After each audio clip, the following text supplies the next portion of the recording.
İlahi demək istəyirəm, şamımızın adından ki, ilahi bizi bağışla. Başqa bir şey demirəm. Demək istəyirəm ki, sadəcə bizi bağışla.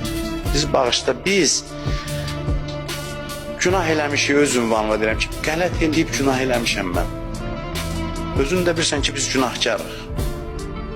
Amma istəmirik də biz cəhənnəmə getmək. Biz Hüseynin olmadığı yerdə qalmaq istəmirik. Peyğəmbərin olmadığı yerdə qalmaq istəmirik. Bunu mən özümdən demirəm, amma bu duanı əleyhissalam Kumel duasında eləyir. Deyir ki, məni dostlarının məclisindən ayıracaqsan. Eşidəcəm ki, orada məclis var Allah qatında, Peyğəmbər, İmam Hüseyin, Həzrət Əli, Allahın dostları oradadır, o məclisdədir. Mən də qalmışam cəhənnəmin içində. Deyir, mən onlardan ayıracaqsan. Məni düşmənlərimlə bir yerdə qərar verəcəksən. Mənim dediyim hamısı Həzrət Əlinin sözləri idi.